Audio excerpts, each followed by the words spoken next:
When it comes to books, does size matter?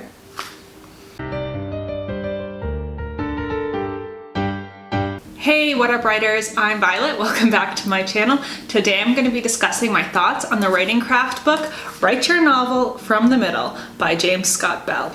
I have to say, I have so many craft books on my wish list, ranging from big names, you know, like the story geniuses of the world, and smaller, more niche books, self-published books, ranging from the whole gamut. I originally had heard about this book from, I don't even remember who, but somebody had mentioned it in one of their writing vlogs, just offhandedly, and because the name was so catchy, I was able to look it up and put it on my wish list. I was surprised, however, when it arrived in the mail, how tiny this guy is. Let's use Story Genius as a comparison so we can see what we're working with here.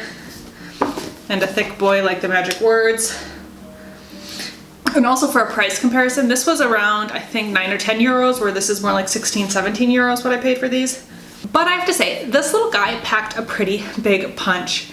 The title, I found it both very endearing, clickbaity, but it also kind of delivers. I think kind of marketing something towards the middle, towards writers, is very clever because everybody knows about the muddled middle, and it can be kind of a difficult area when writing a novel. And this sort of method that James Scott Bell has kind of put out there, I found very helpful and I really liked it.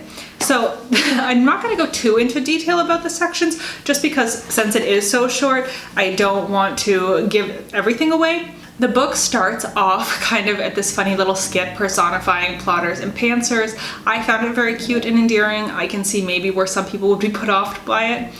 But in general, there was very inclusive kind of talk about different writing processes. So it is pantser friendly, pantser approved book over here. And then he kind of goes into how he came up with this method of working the story around this midpoint. He kind of mentioned about looking at in the midpoint of novels, the exact middle of a novel or a film, and sort of analyzing those moments was how he kind of honed in on this method. Then he talked a little bit about stakes in a novel, and he kind of broke down the different types of death stakes and that it should feel like a life or death situation to your character in the story no matter what the stakes are. And I liked it, but these opening sections of the book left me wanting more, and I immediately off the bat was like, oh yeah, the size of this, I was very judging it on the size right away. It's because, look, he could have continued on and elaborated more here. But as the book continued, things got better. The analogies in this book were really great. He had this analogy about bridges, kind of like a suspension bridge versus like a rickety old rope bridge. And I'm the kind of person who likes analogies and sort of looking at things from a different way, little tricks and sayings that can stay in my mind to help me remember things about writing. And I really liked some of those analogies. That being said, one kind of down point, one of the bigger cons of this book was the examples. After reading several craft books, I kind of start to see what I rank craft books on, and one of the things is examples. And the examples in here were a little bit outdated. There was a lot of classic novels or older films, things like Casablanca, Gone with the Wind, A Christmas Carol were prevalent examples. Also some things like Silence of the Lambs. The only modern example that was used was The Hunger Games, which is a great one, but it was lacking on the examples for me. I did, however, think that when he was talking about these pillars of stories and this bridge analogy, that it got a little bit into just 3-act structure in sheep's clothing, in my opinion. But nevertheless, there was some good things in there that I could take away from that. And then it gets into the sort of main point of the entire book, which is the midpoint and kind of honing in on the middle of your story in what he calls the look in the mirror moment. And I was, of course, as I always am, reflecting on my own writing while I was reading. And before I got to that part, I had kind of been thinking about the midpoint of my current work in progress. And I was like, yes, I know what the midpoint is. And then when I read his explanation, I realized I was only halfway there. So even though it's called Write Your Novel from the Middle, it's more about just focusing on that core centerpiece and the theme of the story and how that's going to ricochet through the story. Actually, he said you can use this method and these tools any point in the writing process, and he did give examples of that. He gave examples of how to use this as a plotter, as a pantser, a planter. He gave a lot of different examples there. Also with the genre and different kind of genres, playing around with this method, which I liked. The other sort of term, other than the look in the mirror moment, that he introduced was the golden triangle. That was kind of the big thing here, the golden triangle. That's the whole write your novel from the middle terminology. And that's another thing I love in craft books, is sort of coining your own terms, defining them, using them, that writers can have sort of useful lingo to use when referring to their writing and use while talking to other writers about their work. But for me, this was a little bit of a missed opportunity. Because the book is so short, I think he really could have deep dove into the golden triangle concept, because he gets to a point where he's talking about sort of parallel plots. And he just kind of said, yeah, some writers do parallel plots and you can do a golden triangle for the different plots. Like he really didn't straight out come out and say it. He kind of danced around it. And he could have done a great thing about saying how, if it was me, if I was writing this is what I would have done. I would have almost done it in a way how the Dan Harmon story embryo, plot embryo, story circle is used or defined. So if you're not familiar with the story circle, plot embryo, I'll link something down below. But it's just, again, a plotting method, and you can use that for a whole story, a series, a character arc for every single character, or break down the scenes. And I think you could also use James Scott Bell's golden triangle for that. And I think he missed a huge opportunity to present it like that and say, hey, you could use this to outline a series and then have like a platinum or a diamond triangle, and then each book is its own golden triangle. And your main character is the golden triangle, and all the subplots are silver triangles.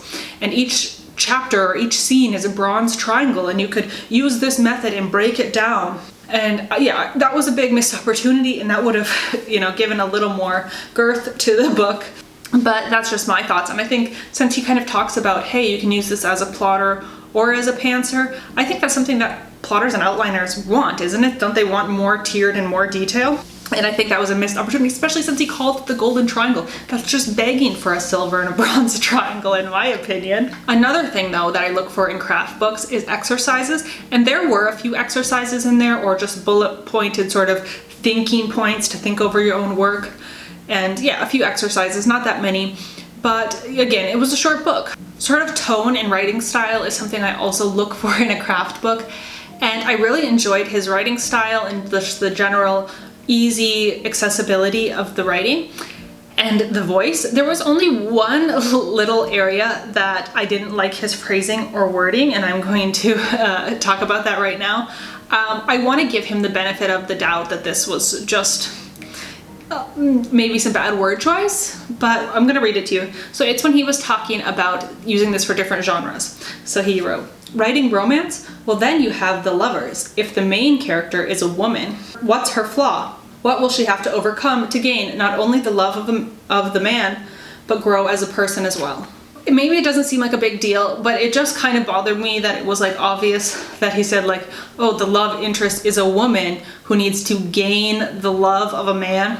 That, I don't know, that rubbed me the wrong way. Maybe I am a sensitive snowflake. Okay, I'm definitely a sensitive snowflake. But that, I don't know, it was poor word choice. And I think maybe he's not the most familiar with the romance genre, because I don't think about romance as gaining somebody's love, more as like accepting love into your life. But maybe that's just me. But if that was my only little flaw with the writing, it's already leaps and bounds ahead of some of the other books I reviewed in that regard. And that was pretty much it. Just the talking about the look in the mirror moment, the golden triangle, different ways to use it, and kind of just, back to back here, use it as a pantser, use it as a plotter, use it here and there. You can use it anywhere. Use it while you're drafting, use it while you're revising. That was kind of the whole book. And then the whole last section of the book was just sort of a general writing tips, compiled of writing tips. And it was good. I did pick out a few gems in there that I will kind of be keeping and that I found useful. But overall, I found it very kind of filler, because the book is already so short. It just seemed weird to have that little filler section. in my opinion. And some of it was just, again, him talking a little bit more of his personal plotting method, just kind of grazing over it, because I'm pretty sure he has other books about writing that go more deep into that subject, and some basic information like show versus tell and all that jazz. So that wasn't that great, but I actually have to say, overall, this little guide packs a lot of bang for the buck, and I am going to be using this. And as of right now, I kind of want to give this a 5-star review. Even though she was little, she was mighty, and I got a lot out of this, and it did deliver on the promise of write your novel from the middle.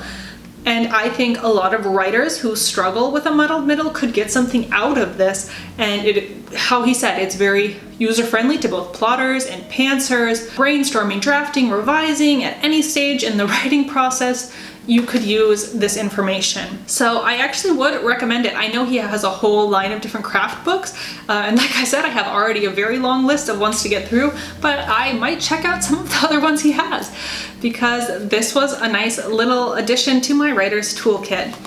And that's really all I have to say about this one, so let me know down below in the comments if you've heard of this one, if you've read it, if you have a problem with muddled middles like most of us do. And I will catch you in the next one. Thank you so much for watching. Bye!